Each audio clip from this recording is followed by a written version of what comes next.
My boyfriend and I are both big sports fans, but his obsession with superstitions has gotten so intense it's taking over his life, and I'm not sure I want to be with someone who puts that above everything else. I, 24 female, have been dating my boyfriend, 24 male, for 17 months, and we have lived together for 5 months. He is a wonderful guy and he treats me great and doesn't have a mean bone in his body. We get along with each other's friends and families and we have the same sense of humor and common goals and beliefs. I know we are young and I don't want to rush, but I love him and can really see a future with him. There is just one problem that I feel is getting in the way. It may seem like such a stupid and insignificant problem because he doesn't hit me or cheat on me or use drugs or alcohol to excess. But it's really affecting our relationship. My boyfriend is obsessed with sports and is really superstitious when it comes to his teams. We live in Massachusetts and he is obsessed with the Red Sox, the Bruins, the Celtics, the Patriots and the Revolution. I like sports as well, but he takes it to a whole different level. He gets superstitious and has routines and things he does because he believes it will help his team win. Some examples: earlier this season the Red Sox went on a winning streak. The day they won their first game he had a day off work and he fallen asleep on the couch the night before still wearing his socks, so for the entire winning streak he refused to take off or change his socks. He was washing his hair and body in the bathroom sink and wearing clean clothes, but he wouldn't change his socks or wash his feet. This went on for days and it was gross and his feet smelled so bad and he admitted he could smell them too, but he didn't care because he said it helped the team win. When the NFL season started this year my boyfriend's car was in the shop, so when he went to work the day before opening day, he walked to work and then took the bus home at the end of the day. This happened for the first 2 games of the season and the Patriots won every game and he was convinced that this ritual was helping the team. He kept this up for the first 10 games of the season, even after he got his car back. He didn't care what the weather was and even made the trip on days he wasn't working, even though it was 30 to 40 minutes each way without a car.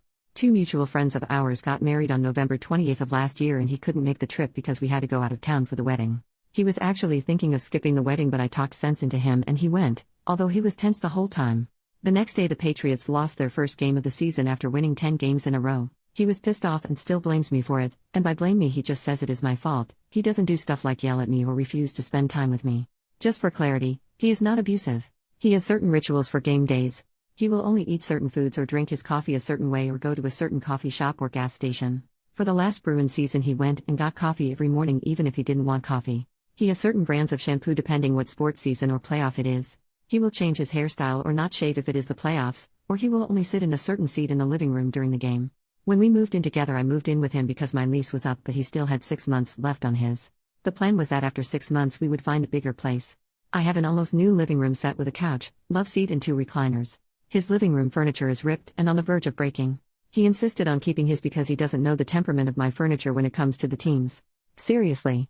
I am not trying to be snobby because mine is newer, but his is being held together with pieces of wood and duct tape and has holes in it.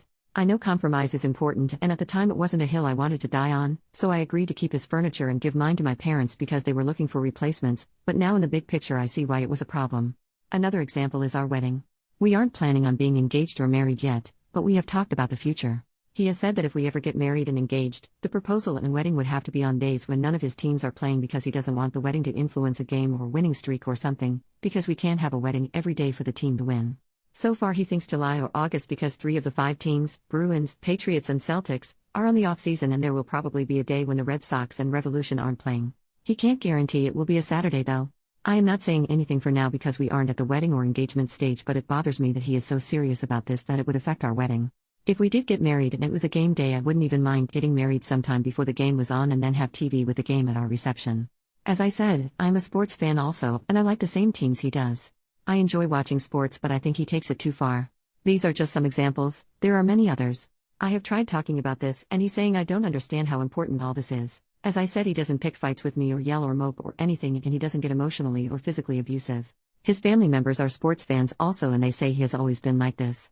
Although they don't take it as far as him and they thought he was being dumb with the walking to work so the Patriots would win.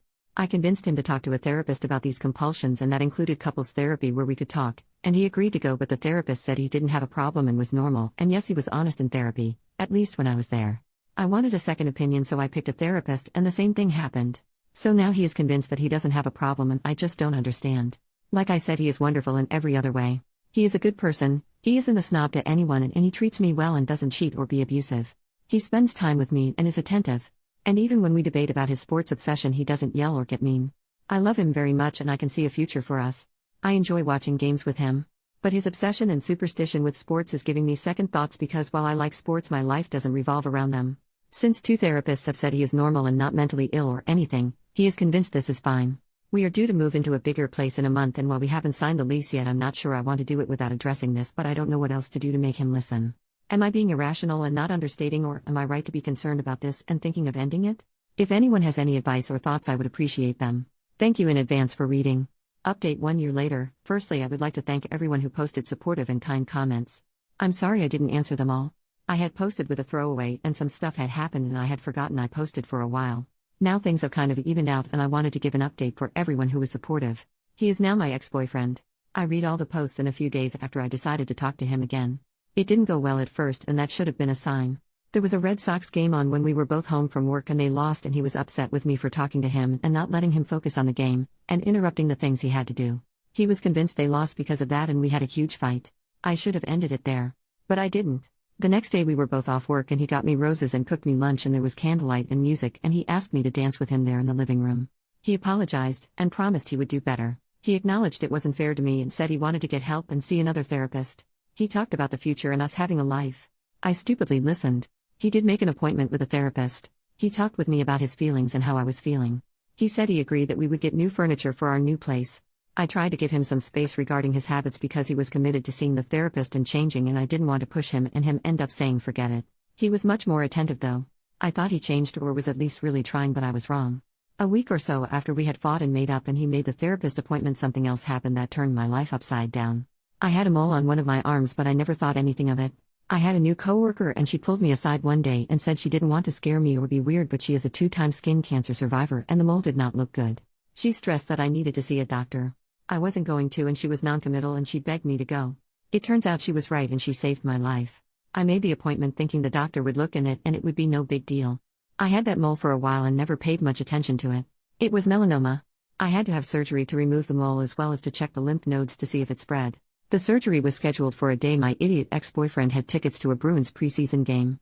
He asked me to postpone the surgery because he couldn't skip the game as it would affect the team. He was actually being serious. He went so far as to call my doctor and tell him I wanted to postpone the surgery and he was calling on my behalf. He said if I went through with the surgery he couldn't be there for me and I needed to understand because the team needs him. Then he actually freaking told me that I could not sit in his recliner the day I was scheduled to come home from the hospital because the Pats were playing and he needed to sit there for game day. I would have to take the broken couch. I am dead serious. I broke up with him. I called a friend whose dad had a truck and we packed all my stuff and he agreed that I could crash in her spare room for as long as I needed. It was the last month on his lease and I paid the landlord the last month of rent because even though I wasn't on his lease I didn't want him to be able to say I left him high and dry. I cut all contact with him and blocked his phone number and email address. It was on the 18-month anniversary of the day we met and had our first date and the 6-month anniversary of the day we moved in together. I thank God, the universe, and whoever that I didn't sign the lease for the new place we had planned to move into together with him or combine my money with him. I had the surgery. I got so lucky. It was stage 2 and had not hit the lymph nodes yet. I had to stay in the hospital for a couple of days, but the wound was looking okay and not infected, so I was discharged to go home. The waiting was agony, and the worst thing, I also was not in the best emotional state because of what had happened with my ex. I cried when I found out it wasn't in my lymph nodes yet. The doctor said it would have hit them and spread in under a year and I would have been much worse off. So now I am hyper away of the sun. I go for skin checks every few months and I have a nasty scar. But it could have been so bad. That coworker saved my life, and we are friends now. Yesterday was the 1-year anniversary of my surgery. I had so much support from my friends, family and coworkers. I will never forget it. Once I recovered and went back to work, I got a small promotion. I started night school for college last month, while I work full-time during the day. I've taken up rock climbing and last month I started night school. It will really help my career and I am excited about it.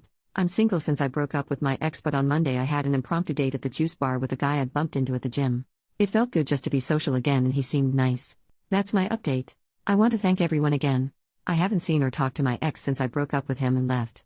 I did hear through the grapevine that he stayed in his place when the power went out and there was no heat for more than one day when the temps were below freezing and there was a blizzard because he wanted to sleep in his bed and sit in his chair to help his teams. He apparently had to be taken to the hospital for exposure because it was so damn cold.